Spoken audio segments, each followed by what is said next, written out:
Hi, this is Paul Slack, this is Good News Broadcast. We're speaking to Elizabeth Summer. Hi, Elizabeth. How are you? Oh, I'm great. Thank you. Nutritionist. We've spoken with her many times over the years, and she's given us very good, sound advice. And we also have today with us Dr. Stuart Richer, who's with the American Optometrist Association. Is that right? Yes.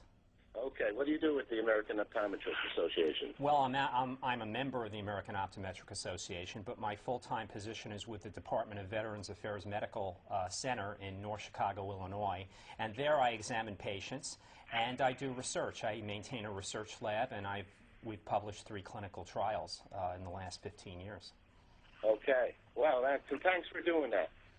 Veterans are people, too, so they need to... We love the veterans. We honor them. Thank you. Let's use the veterans as an example. I mean, they need to have good nutrition. They need good health, and we actually even need to help them. Like, we probably need to help lots of people who don't know about nutrition. Yes. What are some things that you deal with in that regard? Well, bottom line, we're dealing with a lot of macular degeneration because many of our World War II veterans are reaching their late 80s. And just so you know, macular degeneration is the leading cause of loss of vision as people get older, and it affects our ability to use the center of our vision, which is very important when we read. So people have issues with reading the newspaper. They have issues with driving at night, particularly driving safely at night.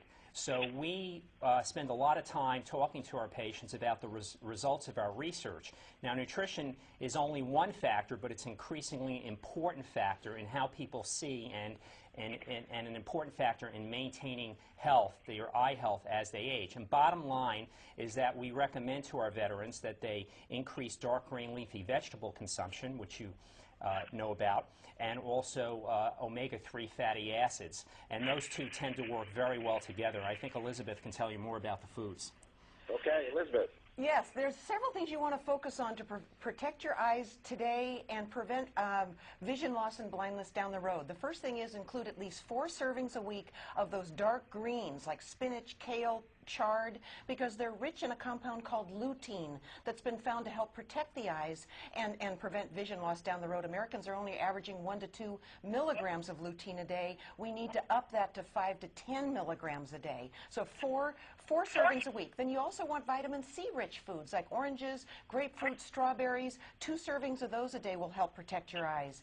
Vitamin E is also important, so focus on nuts like almonds and walnuts instead of potato chips as a snack. And then finally, as was already mentioned, you want to focus on the omega-3 fats, the ones that are in salmon, like salmon, herring, mackerel. If you don't like fish, you're concerned about the mercury in fish, or you're vegetarian, then look for foods that are fortified with that omega-3 fat DHA. And that combination will protect your eyes today and down the road. Elizabeth, let me ask you, does lutein or vitamins, fish oil, where does that stand in your mind? Lutein? Lutein, vitamins, or lutein You mean like supplements? Supplements, yes. Yeah, well, anybody worth their weight in nutrition credentials are going to tell you to go to food first. So I really want to emphasize going to the dark green leafies at least 4 times a week, whether it's adding spinach to soup, stews, lasagna, whether it's having a spinach salad, mixing them into your scrambled eggs in the morning. But if you find that you're falling short of that limit, then yes, the next best thing is to take a supplement, but you need to look at the dose. The supplement needs to have at least 10 milligrams of lutein in it. If it has just a few milligrams, it's not going to be good enough. So look for 10 milligrams.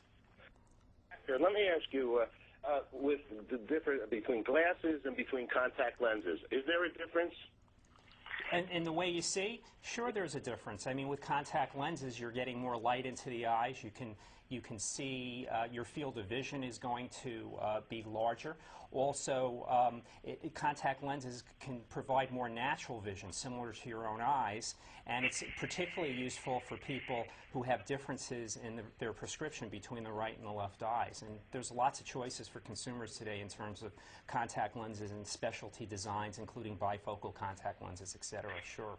So as somebody gets older, would you say that that's something to consider? You know, I have 88-year-old patients who are wearing contact lenses quite successfully because, remember, people have been wearing contact lenses for 50 years in the United States.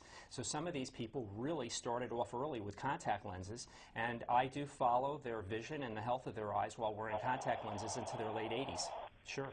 Okay, Elizabeth, nutrition and exercise, those combine nicely? Oh, absolutely. You can't have one without the other. And exercise is so important because we know that there's a link between heart disease and vision loss. So maintaining a healthy heart and vascular system is going to help not only reduce your risk for heart disease down the road, but hopefully protect your eyes. And, you know, I really want to emphasize, too, that it's not that hard to include some of these foods into your diet. You know, you can cook up in the evening some penne pasta, and then in a saucepan saute some onions and garlic, throw in some tomatoes and some spinach, mix that into the penne, and then sprinkle some gorgonzola cheese over the top. You've got dinner on the table in less than 20 minutes, yet you also have a meal that's loaded with that lutein, vitamin C, some of those other healthy nutrients that are important to protect your eyes. Doctor, do you think nutrition has any bearing on glaucoma? You know, we know less about nutrition with respect to glaucoma. As you know, I've been talking about macular degeneration, and then, of course, cataract affects about an equal number of people in the United States, perhaps 20 million each. And glaucoma affects less, about a third, maybe 4 to 5 million people.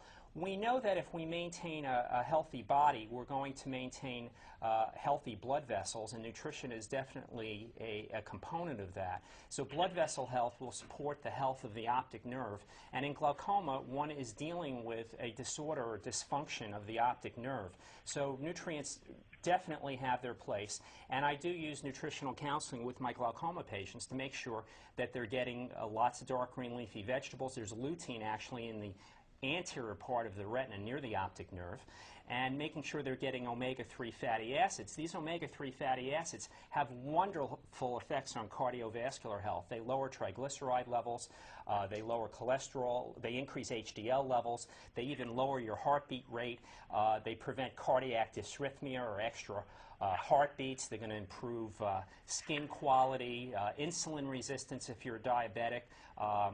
You know, they're just wonderful to have in your diet, and I think for glaucoma it's very, very important to have particularly the omega-3 fatty acids in the diet. All right, great stuff. People should also get tested for that glaucoma, right? Absolutely. It's a reason to see your optometrist every year, particularly when you reach age 60. If you need more information about finding an optometrist in your community, you can go to AOA.org for American Optometric Association, and there's also, incidentally, there's links to contact lens practitioners on that website if that's what you're interested in. You're both great. Thank you very much for good news. Thank you. Thanks for having us. All righty, bye-bye. Bye-bye. Bye.